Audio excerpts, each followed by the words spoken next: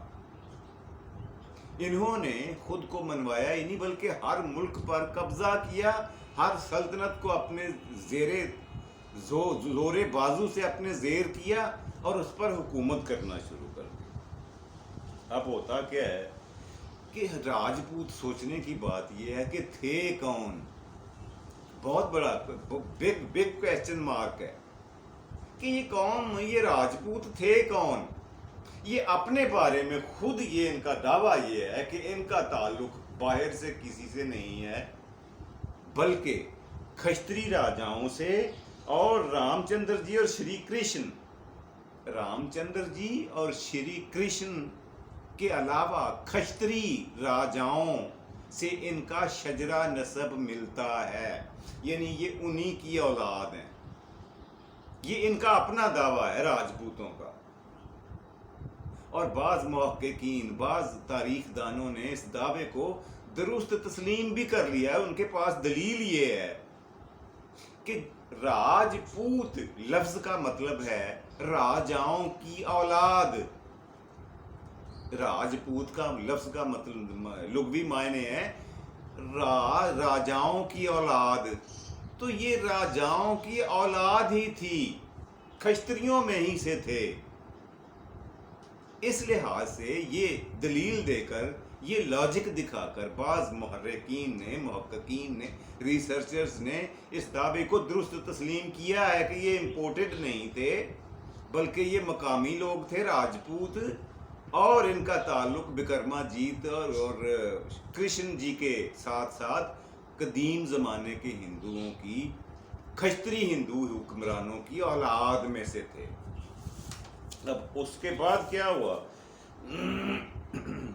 اچھا، یہ بات بھی ناقابل فہم ہے کہ اگر یہ راجپوت راجاؤں کی اولاد ہے تو پھر یکایک یہ 600 صدی عیسوی سے ہر طرف ان کا دورہ کیسے ہو گیا؟ اس سے پہلے یہ کہاں تھے؟ یہ 6 صدیاں انہوں نے ہندوستان پر حکومت کی ہے، ہر ملک میں، ہر قوم میں. اور بعض کہتے ہیں کہ راجپوت جو ہیں یہ ستھین یا سکا قوم سے ہیں. بعض مورخین کا اس بات پر اتفاق ہے کہ یہ ستھین قوم یا سکا قوم جو یونان سے آئی تھی. کب آئی تھی؟ 500 عیسوی میں. گروہ در گروہ آتے رہے یونان سے، ہجرت کر کے، مائیگریشن کر کے، مہاجر بن کے، اور شمال مغربی ہندوستان میں انہوں نے ڈیرے ڈالے اور وہاں پہ ہی انہوں نے اپنی، جیسے جیسے ان کی آبادی بڑھتی گئی، یہ فطرتی اور قدرتی طور پر، پیدائشی طور پر لڑاکا اور جنگجو لوگ تھے. خوبصورت بھی تھے، لمبے چوڑے قد کے، سفید رنگ کے، لیکن یہ جنگجو ہونے کی وجہ سے انہوں نے سخت مخالفت کی بدھ مت کی. کیوں بدھ مت کی مخالفت؟ اس لیے کی کہ وہاں اسے دیا کا دھرم کہا جاتا ہے. وہاں پہ کسی کا خون بہانا اس مذہب کے تحت یہ قطعاً جائز نہیں ہے اور بہت بڑا گناہ سمجھا جاتا. اس زاویے کی، اس نقطے کی بھرپور مخالفت کرتے ہوئے انہوں نے، راجپوتوں نے، بدھ مت کو دبایا، اس کو پھلنے پھولنے کا موقع نہیں دیا. اس کے مقابلے میں ہندوؤں کے قدیم مذہب کو ہوا دی، اس کا پرچار کروایا، اس پہ انویسٹمنٹ کی تمام راجاؤں نے، راجپوتوں نے. اور اس کا نتیجہ یہ ہوا کہ ایک دفعہ پھر پورے ہندوستان میں قدیم ہندو مذہب کا دورہ ہوا. اور سوچنے کی بات یہ ہے کہ یہ سب کچھ اچانک تو نہیں ہوا نا، بہت کچھ نہ کچھ دیر تو لگی ہوگی. دلی اور کنوج اور مرکزی ہند کھشتری نسل میں سے ہیں.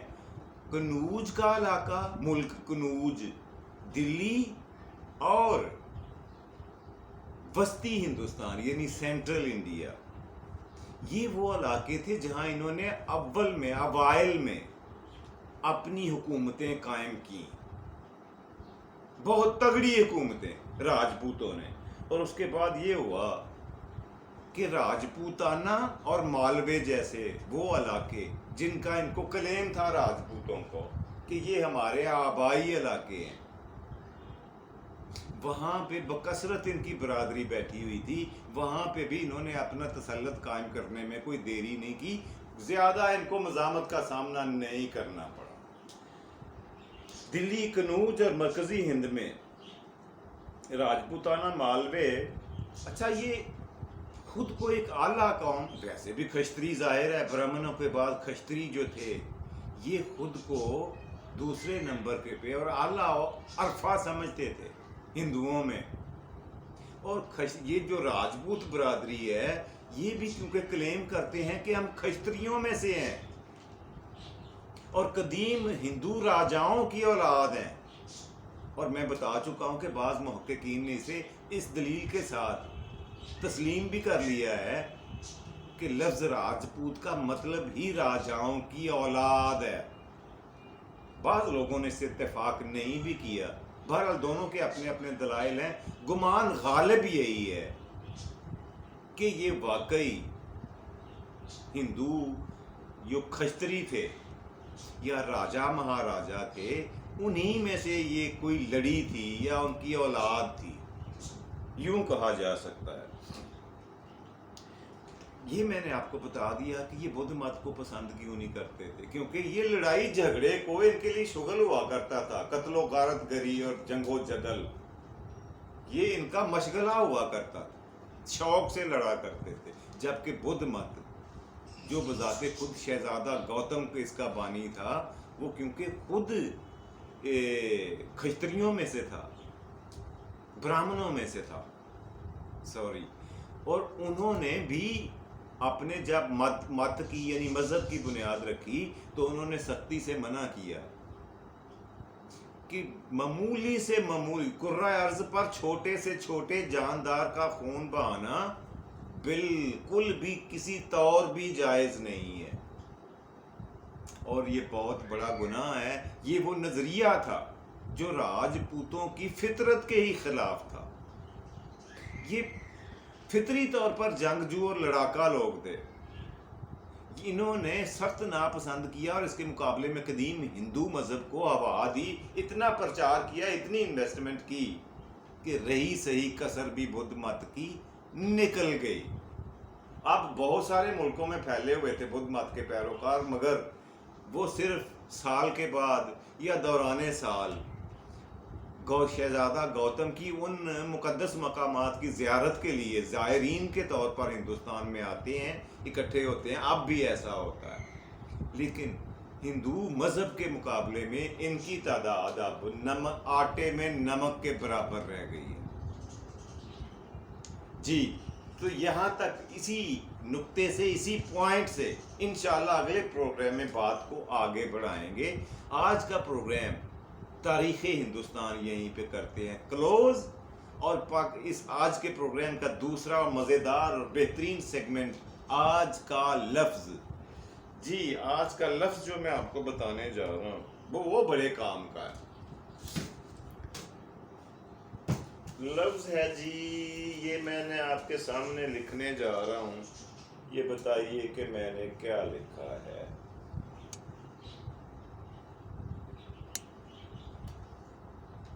جی یہ رہا لفظ آج،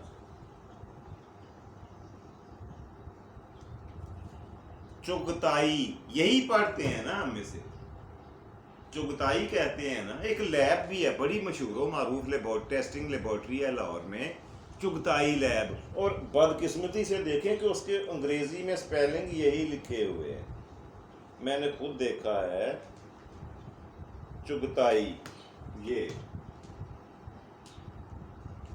یہ لفظ چغتائی نہیں ہے، پہلے تو یہ سن لیں کہ یہ ایک قوم ہے، ایک قبیلہ ہے، جو قبیلہ بھی وہ جو کہ مغلیہ سلطنت کا، مغلوں کی ایک شاخ ہے، اور یہ چغتائی نہیں ہے، چاغتائی ہے، زبر کے ساتھ ہے، یہ پیش نہیں ہے، یہاں پہ زبر ہے، چغتائی۔ اور یوں انگریزی میں لکھتے ہوئے یہ یو کی بجائے اے ہونا چاہیے، چغتائی۔ اور اس کی ایک بہت بڑی مثال یہ ہے کہ آپ نے اکثر سنا ہوگا لوگوں سے، وہ فلاں چیز تو چگتیاں دے ویلے دی ہے، وہ چگتیاں دے ویلے دی، یعنی بہت پرانی ہے۔ تو چغتائیوں کا دور جو تھا وہ بہت پرانا تھا، اس لیے کسی ایسی چیز جو بہت پرانی ہے اس کے بارے میں کہا جاتا ہے چگتیاں دے ویلے دی، چگتیاں کے دور کی۔ چغتا، چغتا لفظ ہے، چغتا میں آپ کو لکھ کے بھی دکھا دوں، چغتا۔ یہ رات چغتا، جی یہ رہا۔ تو یہ چغتا جو ہے لفظ ٹھیک ہے، لیکن یہ چغتائی نہیں ہے، چاغتائی ہے، چغتائی۔ جی امید ہے آپ نے نوٹ کر لیا ہوگا اور اس کو آپ کے نالج میں بھی اضافہ ہوا ہوگا۔ تو پروگرام کا تیسرا اور مزیدار سیگمنٹ، آج کی بات۔ جی آج کی بات یہ ہے کہ میں نے محسوس کیا ہے، خود فیل کیا ہے کہ انسان کی بعض اوقات اپنے آپ سے بھی لڑائی ہوتی ہے، آپ کی میرے، آپ بھی کبھی غور کرنا، آپ خود سے بھی نالاں ہوں گے، ناراض ہوں گے، لڑائی اپنے آپ سے بھی، مخالفت اپنے آپ سے بھی ہوتی ہے۔ وہ کیسے؟ خاص طور پر اس وقت جب آپ کا دل دماغ ایک نقطے پر متفق ہو، سٹینڈ لے رہا ہو، اور آپ کو رشتوں کو بچانے کے لیے، تعلقات کو پالنے کے لیے، رشتوں کی مضبوطی اور خیر خواہی کی طور پر دوسرے کے پوائنٹ آف ویو کے ساتھ جانا پڑے، اس سٹانس لینا پڑے جو سراسر آپ کے ضمیر کے خلاف ہو۔ لیکن ایسا ہوتا ہے اس دنیا میں، آپ بھی کبھی غور کیجئے گا، بڑی تکلیف دہ سچویشن ہوتی ہے، بڑا تکلیف پینفل سچویشن ہوتی ہے، تکلیف دہ امر ہوتا ہے کہ آپ کا دل دماغ روح، آپ کا ضمیر ایک چیز کو درست تسلیم کر رہا ہے اس کو، جبکہ رشتوں کو مضبوطی کے لیے، دوستوں کی خواہش کے طور پر، رشتہ داروں کی خوشنودی کے لیے آپ کو اپنے نقطہ نظر کے خلاف سٹانس لینا پڑے، تو وہ وقت ہوتا ہے جب انسان خود سے بھی نالاں ہوتا ہے، ناراض ہوتا ہے، اور اس کی لڑائی، اس کی ناراضگی خود سے بھی چلتی ہے۔ جی یہ تھا آج کا پروگرام، آج کا آخری سیگمنٹ میں نے آپ کی نظر کیا، امید ہے آپ کو اچھا لگا ہوگا۔ آپ کے فیڈ بیک کا ہمیشہ انتظار رہے گا، کوشش کیا کریں کہ خوش رہیں اور خوش رکھیں، اپنا اور اپنے پیاروں کا ڈھیر سارا خیال رکھا کریں۔ اللہ سونا آپ کو آسانیاں عطا فرمائے اور آسانیاں تقسیم کرنے کی توفیق دے۔ خدا حافظ، اور پاکستان زندہ باد۔